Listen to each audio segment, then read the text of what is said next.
Bienvenidos al día de hoy. Eh, el día de hoy vamos a hablar un tema sumamente muy importante que es el test de percepción infantil, presentado por mi grupo número 2 que está conformado por Ana Ordóñez, Darian Vega y mi persona Jennifer Lozada. ¿Ok? Eh, ¿Qué es este test? Es una técnica proyectiva de relato temático, a diferencia de los test como el dibujo, el HTP. A diferencia de este, aquí se le presenta al niño una serie de estímulos visuales, como láminas con escenas de animales, para que construya una narración con un inicio, un nudo y un desenlace.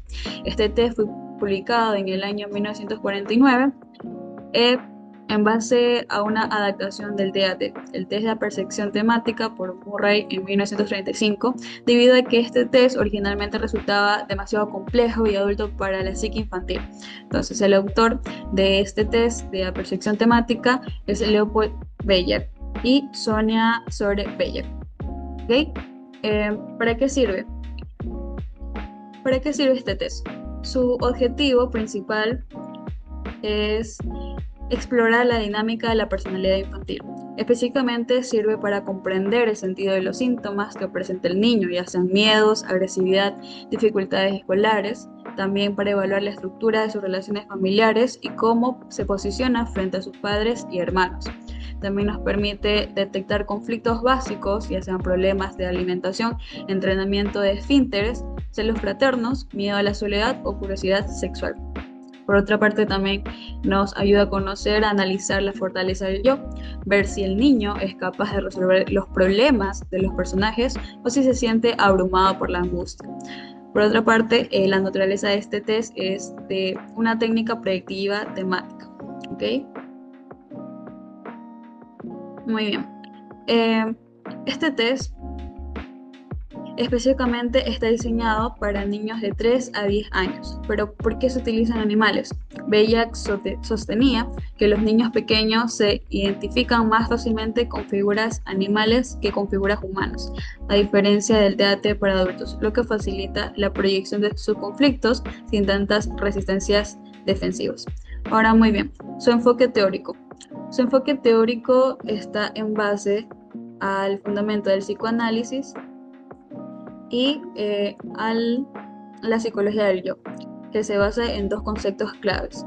La apercepción, que es la interpretación subvencionada por la memoria y las emociones que el sujeto hace de una percepción. El niño no solo ve una imagen, la dota de significado según su historia. También tenemos el determinismo psíquico, que es las respuestas del niño son asombrosas, reflejan sus necesidades, temores y la estructura de su personalidad. ¿Ok? Ahora, tenemos los ejes del análisis, el mundo interno, y a través de las 10 láminas, el evaluador busca explorar tres cosas. La A es el mundo interno infantil y la fantasía, que en este caso el juego de la narrativa, cómo el niño organiza su realidad interna mediante el relato. También el manejo de la ansiedad, qué mecanismos de defensa utiliza, ya sea la negación, la regresión, la proyección, cuando la lámina sugiere una situación estresante. Por ejemplo, en el B son conflictos y vínculos tempranos relacionales objetales, cómo percibe el niño el cuidado, el afecto o el rechazo de los cuidadores, la oralidad, la rivalidad, también que son temas comunes como la alimentación, la lámina 1, la competencia entre hermanos, lámina 4, o el miedo de ser devorado o abandonado. Por último, el C son figuras parentales, identificación, imagen del padre o madre, pero son percibidos como protectores, amenazantes, ausentes o nutritivos. Entonces, nos permite también a la identificación con qué personaje se identifica el niño, ya sea el héroe de la historia, lo cual revela su propio autoconcepto y su lugar en la dinámica familiar. Bueno, ahora vamos a hablar un poco sobre lo que vendrían siendo los materiales utilizados en el test. Y es que se usan las láminas ilustradas con escenas protagonizadas por animales o personas. Ahora, el protocolo de registro para anotar se usa el protocolo de registro, donde viene el relato textual del niño, los tiempos de reacción, las conductas no verbales y las observaciones clínicas. Entonces, en este caso, los materiales vendrían siendo estos, incluyendo lápiz y las hojas de anotación. El material visual funciona como estímulo ambiguo que favorece la proyección de conflictos, fantasías y modalidades vinculares. Primero está en la preparación, en el cuadro. Entonces, para esto se necesita un ambiente tranquilo, sin distractores, una relación previa mínima de confianza entre el evaluador y el niño. Se explica que se mostrarán imágenes que deben inventar historias y aclarando que no hay respuestas correctas o incorrectas. Luego, el siguiente paso es la presentación del material. En este caso, se utilizarán las láminas con las figuras de los animales para que de esta forma exista un adecuado nivel evolutivo infantil. Esta vendría siendo la consigna, y es que la consigna clásica es abierta. Por ejemplo, cuéntame una historia sobre lo que está pasando aquí. Puede incluir preguntas fáciles y facilitadoras para el niño, como qué está ocurriendo, qué sienten los personajes, qué pasó antes o cómo termina la historia. Finalmente, en el paso 4 está la producción narrativa, donde el niño construye relatos libremente y el evaluador no interpreta ni corrige, solo estimula la continuidad si es necesario. Luego, en el paso 5 está el registro, donde se registra literalmente el relato, y finalmente es el cierre, donde se agradece la participación del niño. Ahora vamos a hablar un poco sobre las condiciones de encuadre, donde el encuadre debe ser un espacio tranquilo, sin distractores y una entrevista individual.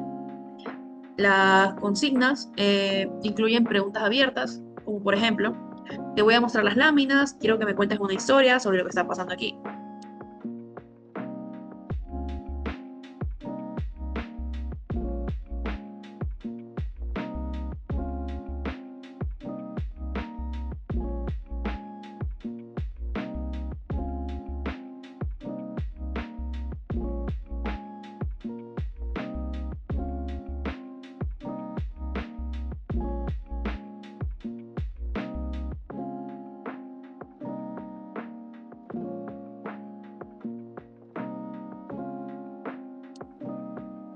Bueno, ahora vamos a hablar un poco sobre el rol del evaluador.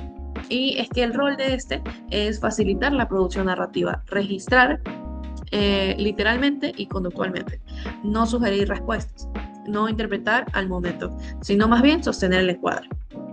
El evaluador funciona como un continente simbólico, no como una guía del contenido. Bueno, la actitud clínica esperada en este caso es una neutralidad benevolente, escucha activa y atención flotante. Luego vamos a hablar sobre lo que vendría siendo la explicación interpretativa. Bueno, ahora vamos a hablar un poco sobre la interpretación y el mundo interno del niño. En este caso, vendremos a hablar lo que viene siendo la fantasía y la realidad. Cómo el niño organiza su realidad interna. O sea, ¿es un relato lógico o desorganizado? Luego vamos a hablar un poco sobre el tema de la ansiedad, y es que qué defensas usa ante el estrés o la ansiedad, como puede manifestarse el miedo al abandono, el temor a castigos, la angustia de separación, las fantasías de daño corporal y los finales catastróficos. Luego vamos a hablar un poco sobre los vínculos tempranos, y es que aquí se habla sobre el tema de la oralidad, los temas de alimentación, la rivalidad también entre hermanos, existe lo que es la competencia entre hermanos, y los relatos objetales, o sea, el cuidado nutritivo o peligroso. Bueno, a continuación vamos a hablar sobre la interpretación de los personajes y héroes. Y es que aquí venimos a hablar sobre lo que es el héroe y las figuras parentales. Entonces, el héroe, en este caso, es el personaje con el que el niño se identifica. Entonces, revela su propio autoconcepto. Cómo se ve él, si es que se ve fuerte, si es que se ve débil, si es que se considera una víctima o si es que se considera de pronto un agresor. Luego hablamos sobre las figuras parentales, donde en este caso se representa o es cómo se representan las figuras de autoridad, como cualidades, por ejemplo, pueden ser protectores o amenazantes, de pronto pueden ser ausentes, y finalmente la dinámica, o sea, la obediencia, la rebeldía o el miedo al castigo que puede representar todo esto. En este caso vamos a hablar sobre el insight y es que los personajes en las láminas o en los cuentos que ellos crean son representaciones de objetos internos del niño. Bueno, en este caso vamos a hablar un poco sobre la lógica del desenlace y el conflicto. Entonces, el tema central donde venimos a ver lo que vendrían siendo los resolutivos, los catastróficos y lo irreal. Entonces, de acuerdo al tema y al conflicto, vamos a dividirnos en esas tres, donde lo resolutivo es el héroe que soluciona el problema, o sea, una fortaleza yoica, algo saludable. Lo catastrófico, que es donde el héroe muere o es castigado, que puede revelar una ansiedad desbordante. Y finalmente lo irreal, que es donde se crea una solución mágica o algo negadora o una solución negadora. Para esto hay que tomar muy en cuenta las repeticiones, que es los temas que aparecen en varias láminas, lo que implica eh, conflictos no elaborados o fijaciones del niño. Bueno, yo voy a continuar con la siguiente parte. Ya tenemos cuáles son los indicadores versus la diagnóstico.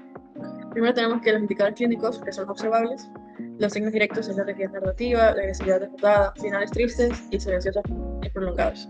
En la siguiente parte tenemos la hipótesis clínica, inferencias, que son las interpretaciones provisorias, que son los relatos que refieren ansiedad de separación. Límites del CAT.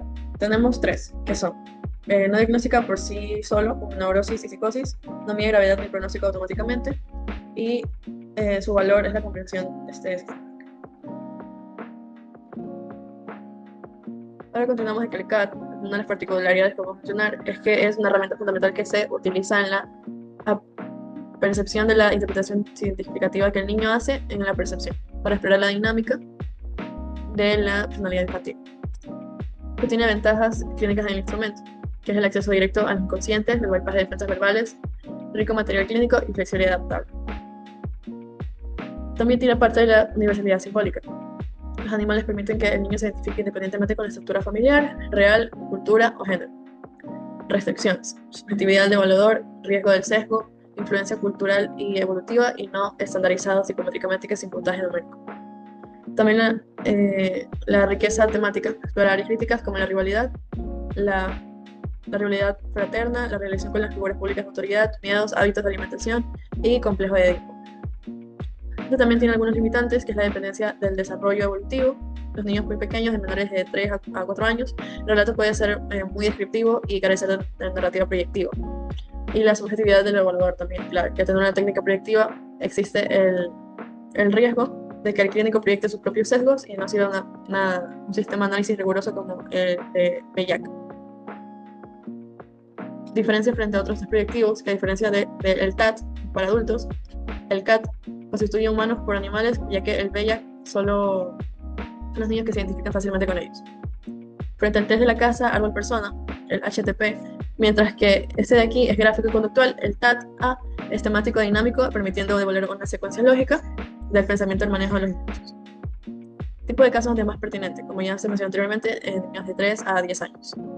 Casos de trastornos de conducta, dificultades en el vínculo familiar o sospecha de traumas. Los niños con dificultades para expresar verbalmente sus emociones de forma directa. Continuamos con los riesgos de sobreinterpretación. Patologizar la fantasía. Es vital de distinguir entre una fantasía agresiva normal para la edad y un rasgo psicopatológico. Ignorar el contexto. Interpretar una lámina de forma aislada sin considerar la historia clínica, la anamnesis del niño puede llevar a diagnósticos erróneos. Ahora, para mencionar el último punto de toda esta exposición, vamos a hacer un cierre reflexivo con una pregunta. ¿Qué aporta ese test al psicodiagnóstico? El CAT-A actúa como un puente comunicacional. Aporta a una radiografía de las defensas del yo, de la naturaleza de los conflictos internos y la percepción del niño. Tiene un entorno afectivo y no solo dice lo que siente el niño, sino cómo lo procesa. Esa es la diferencia de esto. ¿Qué exige del psicólogo clínico? Vamos a mencionar 3 puntos. El primero es la formación, el conocimiento profundo de la teoría psicoanalítica del desarrollo y las pautas evolutivas normales. El segundo es la ética, el manejo cuidadoso de la información obtenida, entendiendo que el niño es solo un ser en formación y no debe ser etiquetado apresuradamente.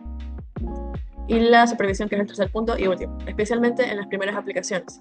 La supervisión por pares o expertos es esencial para pulir la técnica de entrevista y análisis del contenido.